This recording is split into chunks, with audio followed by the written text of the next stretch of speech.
Hello, my friends, hello, and welcome once again to stately Von Manor. And today, it's Epic Comic Book Wednesday.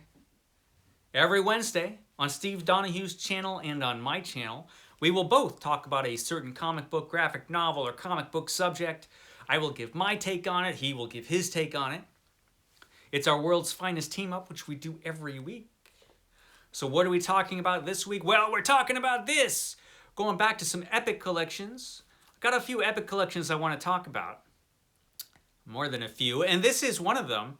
This is Spider-Man, The Goblin Lives, which is the Spider-Man Epic Collection, Volume 4, which has stories from 1967 through 1968.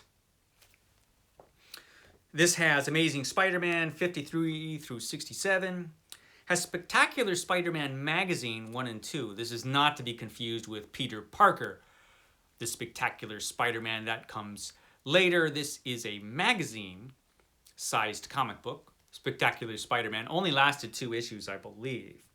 Marvel Superheroes number 14 and Not Brand X number 6 and 11. Good stuff in here. The Goblin Lives. So all the stories in here were written by Stan Lee at his Stan Lee best and drawn by John Romita for the most part. There were some other artists that work in here too, but most of it is done by John Romita. At this point, John Romita had pretty much transformed what the comic book looked like from the time when Steve Ditko drew it. Spider-Man is a very different looking comic book at this point. And at this point, anybody else who drew Spider-Man drew it just like, or they tried to draw it just like John Romita, because his Spider-Man was a huge success. I mean, the Ditko Spider-Man was too, but this was a really big success. This was the biggest thing that Marvel had going, was Spider-Man. And John Romita was a huge part of that. So much so that for years and years and years, no matter who was drawing Spider-Man, they tried to draw it like Romita did. Gil Kane made all the characters look like Romita drew them. Any other artist did, really, for a long time. His influence was that strong.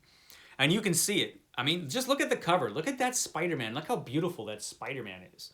He just looks fantastic. It was an incredible looking comic book. And the stories were really good too. All the characters were great. Stan Lee still was doing his best work on Spider-Man. Not that it was always, the best ever, but it was, Stan Lee's best work, I think, was still on Spider-Man at this point. We start off with the return of Dr. Octopus. And I believe this was Romita's first time doing Dr. Octopus and Spider-Man. Did he do it? I think it is. Because I think the last time Dr. Octopus was around was in a Ditko story. And here we have Spider-Man iconically hanging out, reading the newspaper right outside the Daily Bugle just to piss off J. Jonah Jameson. And of course he would, because Jameson's a dick. So he wants to piss off J. Jonah Jameson. So he's just hanging out there reading his paper. And then he throws it at J. Jonah Jameson, who, deserves it. Like I said, J. Jonah Jameson is a jerk. Now, at this period, Gwen Stacy is the main love interest, it seems like. Of course, she met an unfortunate fate in the future. But at this point, just a love interest. And we've got Flash Thompson had shown up. Flash Thompson and Peter Parker get along about as great as they usually do. And then, of course, we have our initial battle with Dr. Octopus. And the battles between Dr. Octopus and Spider-Man just look fantastic. Spider-Man looks as good as he's ever looked in this comic book. Now, at this point, Dr. Octopus runs into some trouble, and he needs a place to hide out. Someplace where it would be really hard to find him. Some great hideout. So where does he go? He goes to Aunt May's house. Doc Ock goes to Aunt May's house because Aunt May has a room to rent. So he just thought, you know what? I'll go hang out at Aunt May's house. She knows exactly who I am, and, that'd be a great place to hang out. And of course, Aunt May loves Dr. Octopus, so, she's all for it. She doesn't believe Dr. Octopus is a villain at all, even though he's got big metal arms and everything. But, Octopus, I guess, is kind of charming. She likes him. Peter Parker has a pretty predictable response to this. This is Peter Parker when he finds out Ock is living there. But of course, Ock threatens to murder Aunt May if he says anything. But, he's Spider-Man, so immediately he fights all Dr. Octopus's men, and they have this big old fight right outside the house. Look at that. Just some great artwork in this issue. The battles with Dr. Octopus, just beautiful. This could be some of the greatest artwork you'll find in Spider-Man in this period. Of course, Aunt May has to faint and have health problems and threaten to die, as she does every 2 or 3 issues. At one point in a battle with Dr. Octopus, Spider-Man is zapped with this machine that was stolen from I think it was Stark Industries, because Tony Stark is apparently he has the easiest factories to break into. If you're Tony Stark, everybody's breaking into your factories. I mean, everybody, like all the time. His security is the worst. But Spider-Man gets amnesia. I don't know who I am. And so Dr. Octopus is like, you don't know who you are? You're my partner. Yes, you're a criminal.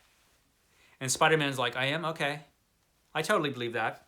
And so him and Dr. Octopus seemingly team up. The whole time, Spider-Man's like, this doesn't seem right. There's something that doesn't feel right about this, but, I conveniently have amnesia, so I'll just go along with it and be a criminal for a while. And he does, and of course everybody's wondering where the hell Peter Parker is. Eventually, Dr. Octopus and Spider-Man fight because Spider-Man's like, this is too shady. And so they have a big battle, which is great. The battle scenes in this are just wonderful. Peter Parker wins, but he still has amnesia. So he has amnesia going on for a few issues. He doesn't know who he is or where he lives or anything. And in the next issue, Kazaar shows up. Everybody's favorite character, Kazaar, which was Marvel Comics' dopier version of Tarzan. Kazaar is the lamest. And Kazaar shows up with his saber-toothed tiger. Kazaar, unlike Tarzan, needs a saber-toothed tiger with him at all time to win fights. Because, he's Kazaar. He pretty much can't do it without his saber-toothed tiger. So J. Jonah Jameson convinces Kazaar to go after Spider-Man. And Kazaar's so dumb, and he's like, sure, I'll do that. I'll rip my shirt off and just, go after Spider-Man. And so he does. He goes after Spider-Man, and he tracks him right to the place he just left from, which was the Daily Bugle. And so he crashes in there, and Spider-Man does his very, very best not to kill Kazaar. Because if Kazaar and Spider-Man are in a fight, Spider-Man could, murder him in, a second. Because Kazaar is just Kazaar. And Spider-Man, he literally has to do his best to pull his punches so he doesn't murder Kazaar.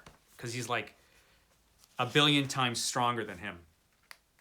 So they end up having a fight, and Spider-Man, of course, is kicking his ass, of course.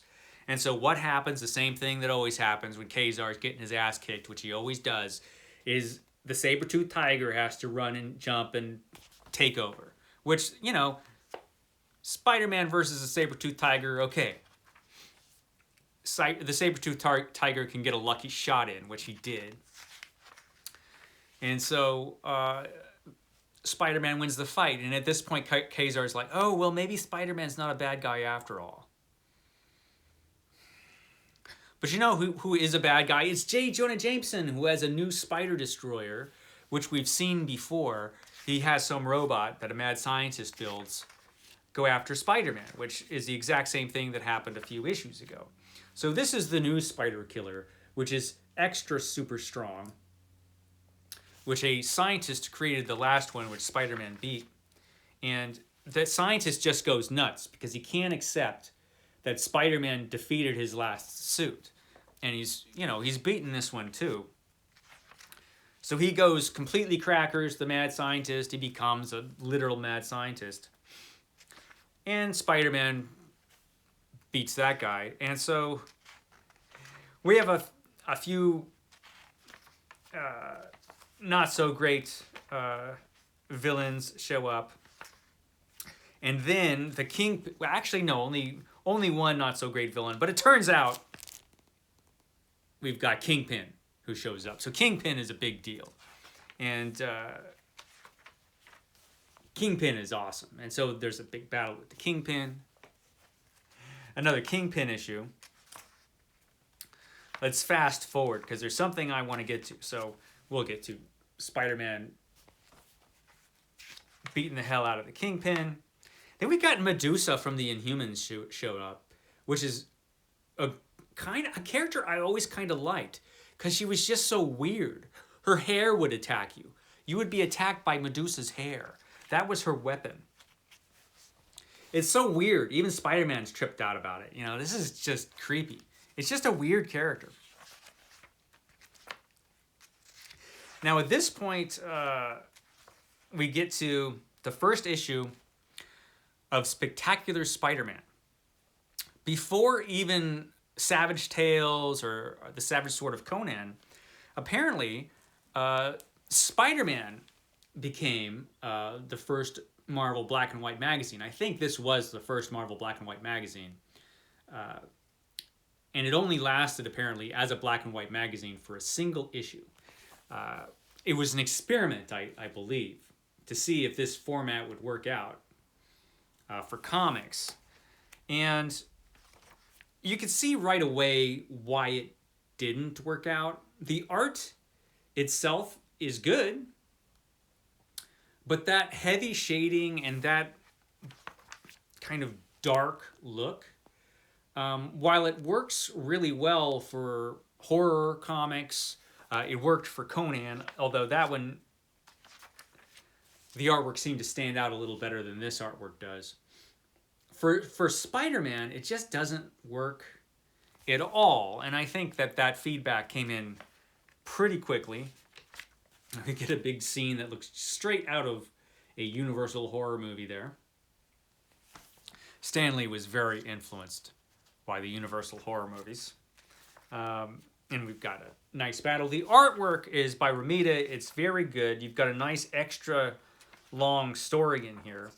Interestingly, at the end of this issue, I guess since it was a new Spider-Man comic, they decided to redo the origin. Unfortunately, it wasn't done by Romita. It was done by Larry Lieber, who isn't the best artist in the world, but the artwork was kind of saved by Bill Everett, who did the finishing on it. Still, it's too dark for a Spider-Man comic. This really doesn't add anything, I think, to the original Ditko origin. It's more polished, it's more modern, it looks like it's from the Romita era, of course. So they updated the origin a bit, but not by much. I mean, it was only a few years. But it doesn't really... It's not a vast improvement. These scenes are straight from Steve Ditko's comic that were just, put into this. So that was the first issue of Spectacular Spider-Man, the magazine-sized Spider-Man comic. I think the feedback came in right away that it just didn't work. We have some Vulture issues. Look at that splash page. That is so cool. We've got the two Vultures here. There's a new Vulture and an older Vulture. I will skim through the Vulture stories because they were pretty good. Actually, the Vulture stories were pretty good in this. You get a lot of excellent artwork. Again, brilliant battle scenes. He did great because he, with the big panels, with the one or two panels below for the battles. So that was pretty cool. Also, Gwen Stacy's dad, Captain Stacy, shows up in this epic collection. He becomes a pretty important character. Kind of a tragic end to that family. We've got Mysterio shows up. Mysterio is not the best villain in the world. I mean, he's always doing the same stuff. Nothing new really happens with Mysterio. Same kind of Mysterio battle, but it looks great and it is entertaining. You know, just Mysterio being Mysterio, doing his Mysterio things. But after that, we get to probably the high point in this issue, which is the second issue of the Spectacular Spider-Man, which is now in full color because, you know, they decided they'd stop the black and white, except for the initial page, which is in black and white. But after that, we get this big double page splash page by John Romita, and this is the title story from this epic collection. The Goblin Lives. And it's just a beautifully done story. And it's a long story. It's like 50 something pages. 52, God, more than that. Yeah, it's almost 60 pages.